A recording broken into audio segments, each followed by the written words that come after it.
Жаңылыктардын күндүзгү берүүлөрүн төз эфирде баштайбыз. Бүгүн студияда Абдумалик Базарбаев кызматыңыздарда болом. Саламатсыздарбы? Азыркы учурда Кыргызстандагы абактарда 8500дөн ашык жаран жатат. Бул туурасында акыйкатчы Атыр Абдрахматова билдирди. Анын ичинен 100гө жакын адам адилетсиз соттолгонун айтып, акыйкатчыга кайрылган. Мындан сырткары ал прокуратура, Ички иштер министрлигинин кызматкерлерин жоопко тартуу боюнча маселе көйгөйлүү болуп жатканын белгиледи. Бул бир гана кыйноолорго байланыштуу эмес, жабырлануучунун арызын карабай, кылмыш ишин негизсиз кыскартуу сыяктуу фактылар арбын. Абдрахматова акыйкатчы берилген көңүл буруу актылары боюнча 3 жылда 10 гана кызматкер дисциплинардык жоопкерчиликке тартылганын айтты. Бирок адам укуктарынын бузулушу абдан көп экенин белгиледи. Президент Садыр Жапаров 8-июнда Жалал Абад облусуна болгон иш сапарынын алкагында Токтогул районунун тургундары менен жолугушту. Садыр Жапаров курулушу башталып жаткан Камбар-Ата бир ГЭСи келечекте кыргыз элинин, мамлекеттин жана кийинки муундардын бакубатчылыгы үчүн иштей турган долбоор экенин басым жасады. Ошондой эле Кытай, Кыргызстан, Өзбекстан темир жолунун курулушу тууралуу пландар жөнүндө айтып берди. Азыр техника экономикалык негиздемеси иштелип чыгып жатат. Быйыл күзгө чейин бүтүп калса, эмдиги жылы бул жолда башталат. Эгерде 3 мамлекет катышып тынымсыз иштесе, бул жол дагы 3-4 жылда бүтүп калат. Мамлекет башчысы ошентип биринчи чоң долбоор катары Кумтөр экинчи чоң долбоорду алдыга сүрөп кетип бара жатканын баса белгиледи.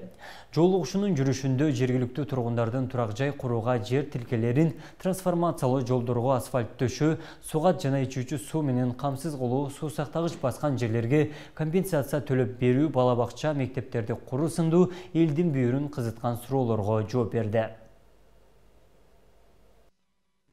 Бизди алып келип алып туруп, өкмөттүн чеги менен деп туруп 150 киловаттка алып келип коюп атат.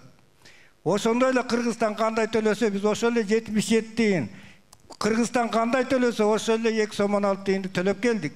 Запчасть алабыз, ГСМ алабыз. Ушул эле сиздер айтып аткан Токтогул РЭСинин, ГЭСинин, Каскадтагы иштегендердин айлыктары бар, соцфондко отчислениялар бар, налогтор бар. Ошолордун бүттүгү бүгүнкү күндө себестоимостька кирет. Электроэнергиянын себестоимостун түзөт да.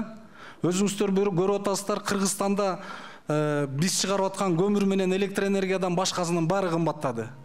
Мына өзүңүздөр билесиздер, былтыртан бери, 1 жылдан бери биз Кумтөр кенин мамлекетке алганбыз. Мына ошонун акчасы менен биз баштап атабыз. Бул Камбар-Ата бир эле ГЭС эмес, былтыртан бери, 1 жылдан бери майда чүйдө долбоорлорду ишке ашырып келатабыз. Ошол Кумтөрдүн акчасы. Мурда биз салык менен гана бажыны карап отурганбыз.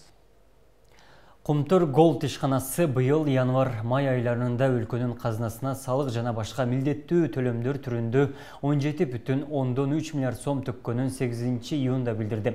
Компаниянын расмий сайтына жарыяланган маалыматта бул сумма рекорддук деп мүнөздөлүп, план 74,9 миллион доллар болгону, иш жүзүндө 206,2 миллион доллар төлөнгөнү белгиленди.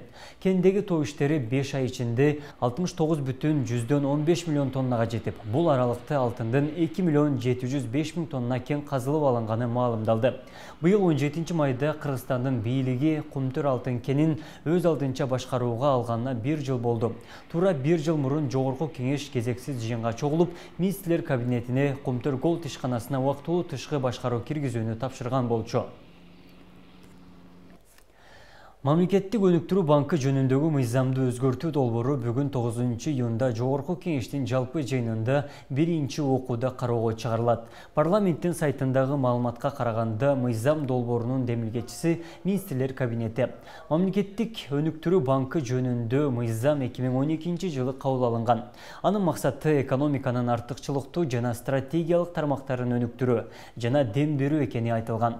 Бирок акча бар каржылык порталы белгилегендей, бюджетте акча жок болгондуктан ал ишке ашпай келе жатат. Басылманын пикиринде мындай банк түзүү үчүн кеминде 2 миллиард сом талап кылынат. Ошондуктан өкмөт азыр иштеп жаткан мамлекеттик банктарга негиз кылышы мүмкүн. Быйыл 16 февралда Жогорку кеңеште мамлекеттик банктын айыл чарбага найся алуу маселеси талкууланып жатканда өкмөт башчы Акылбек Жапаров өкмөт элдикке, Айыл банк жана РСК банк элдикке, жакында Керемет банкты кошуп жатабыз деп айткан болчу. Белгілүү скульптор Тамила Маматовага Казакстандын 2-нчи даражадагы достук ордени тапшырылат. Бул тууралуу Маданият, маалымат жана спорт жаштар саясаты министрлигинин басма сөз кызматы билдирди. Орденди тапшыруу аземи бүгүн 9-июнда Алкул Осмонов атындагы улуттук китепканада өтөт.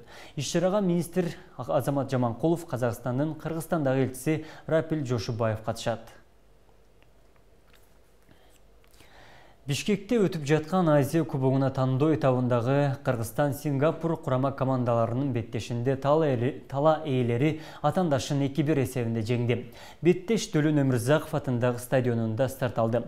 Оюнга өлкө башчысы Садыр Жапаров, улуттук коопсуздук комитетинин төрагасы өзү келип, ак шумкарларга колдоо көрсөттү. Биринчи голду Кыргызстандын курама командасынын капитаны Валерий Кичин пенальти менен киргизип эсепти теңеген. Андан бир нече мүнөт өтпөй Виктор Майер экинчи голду киргизип эсеп 2-1 кылды. Буга чейин экинчи таймдын башталышында 56-чы мүнөттө сингапурдук футболчулар кыргызстандыктардын дарбазасына топ киргизип эсепти 1-0 кылып ачкан. Оюн аяктагандан кийин стадиондогу көрөрмандар бир нече мүнөт ак шумкарлардын урматына кол чаап, ышкырып, барабан кагып, желектерди булгалап ыраазычылыктарын билдиришти. 2023-жылы өтө турган футбол боюнча Азия кубогунун тандабалуу оюндарынын алкагында Кыргызстандын курама командасы F тайпасында Тажикстан, Мьянма жана Сингапурдун командалары менен жайгашкан. Бул тайпадагы бардык оюндар Бишкектеги Төлөн Өмүрзаков атындагы стадионунда өтөт. Белгилей кетсек, Акшумкар 11-июнда Мьянма, 14-июнда Тажикстандын курама командасы менен оюн таласына чыгат. Соңку сааттарга алынган маалыматтар мына ушулар болду. Саат 13:00 түз эфирден жолугушканча бизден алыстабаңыздар.